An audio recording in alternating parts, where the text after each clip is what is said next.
Salut tout le monde, bienvenue sur ma chaîne Apprendre est amusant. On va voir aujourd'hui une nouvelle leçon. Il s'agit de la comparaison.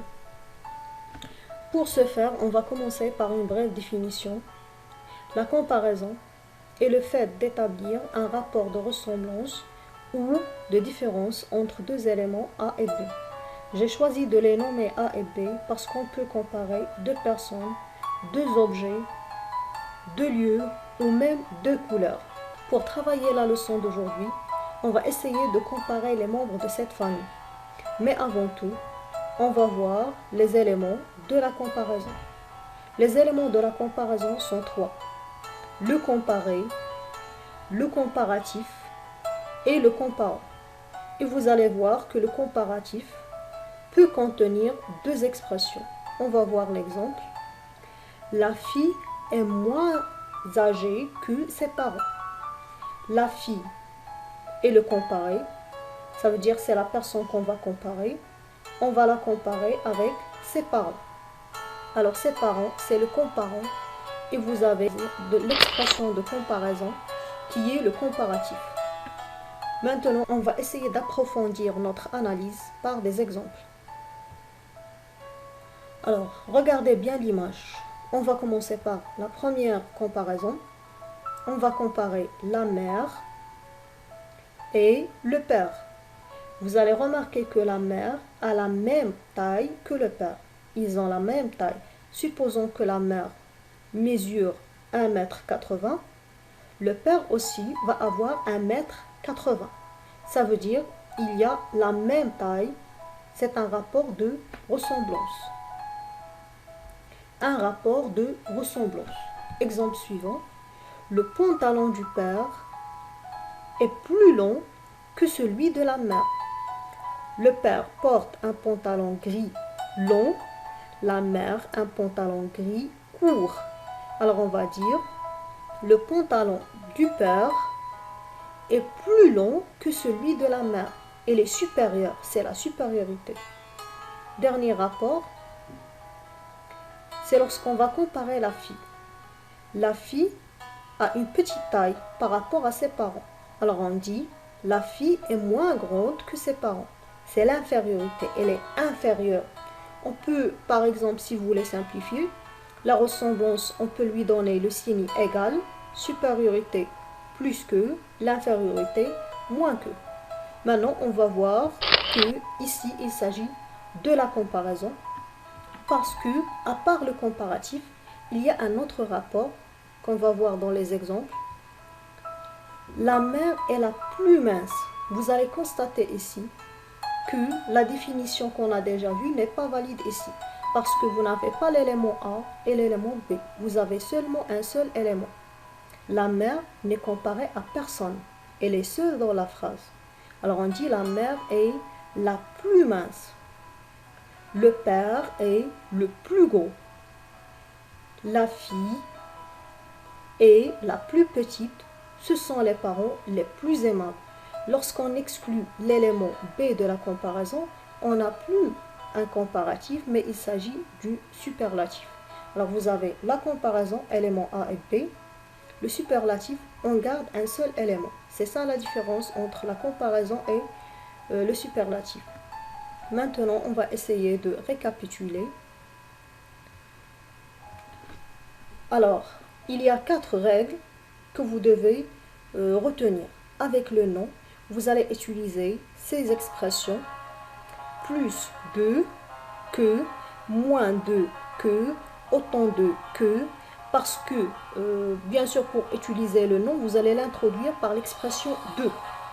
Exemple, elle a plus de chances de réussir que son ami. Chance, c'est un nom. Regardez maintenant avec le verbe. On utilise des expressions plus que, moins que, aussi que. Aussi que, plus que. Alors, exemple, Amine a travaillé plus que Salim. Les expressions ici sont soudées. Le verbe vient avant. Dernière règle, avec les adjectifs et les adverbes, on utilise les expressions, mais cette fois, ils sont bien sûr décalés vous allez utiliser entre les deux expressions soit un adjectif, soit un adverbe. Exemple, l'enfant est aussi calme qu'un ange. Calme s'intercale entre les deux parties de l'expression. Pour le superlatif, il s'agit d'utiliser une expression précédée par l'article la, le, les, plus, moins ou plus. Il y a d'autres expressions concernant le superlatif. Par exemple, pour dire le plus bon, on dit le meilleur. Pour dire le plus mauvais, on dit le pire, et ainsi de suite. Il y a aussi l'expression le mieux. Mais si vous voulez, le superlatif peut, par exemple, faire l'objet d'une autre leçon pour approfondir l'analyse. Vous avez un autre tableau si vous voulez noter quelques détails concernant les expressions de comparaison et les expressions du superlatif. Je vous laisse par exemple regarder le tableau et l'arrêter si vous voulez prendre des notes. Nous maintenant on va passer pour faire un exercice pour voir si vous avez bien saisi la leçon. Allez, on va commencer par la première phrase, la question. On va commencer par la question. Compare les éléments suivants en utilisant des expressions de comparaison. Première phrase. Le train est rapide. L'avion l'est plus. Alors vous allez remarquer qu'il y a l'expression dans la phrase, dans la proposition 2. Dans la proposition 2, vous avez l'expression plus. L'avion est plus rapide. Ça veut dire que le train est moins rapide. Le train est moins rapide que l'avion. Si on inverse la phrase et on commence par l'avion, l'avion serait plus rapide que le train. Là, vous avez un adjectif. J'ai 10 exercices, tu en as 8. Il s'agit ici de comparer le nombre des exercices. Dans la première proposition, vous avez 10. Dans la deuxième, vous n'avez que 8. Ça veut dire qu'il y a dans la proposition 1 plus d'exercices. Ici, on va utiliser plus 2 parce qu'il s'agit de comparer un nom. Le nom ici, c'est exercice. Alors, on va dire j'ai plus d'exercices que toi. Adjectif, on a utilisé moins que. Ça veut dire on n'a pas utilisé la préposition de. Là, on est obligé de l'utiliser parce qu'on compare un nom. Exemple suivant. Nous avons un pull fleuri. Vous avez le même. Déjà, vous avez l'expression même. Ça veut dire qu'il s'agit ici d'une comparaison qui nous donne le rapport de ressemblance.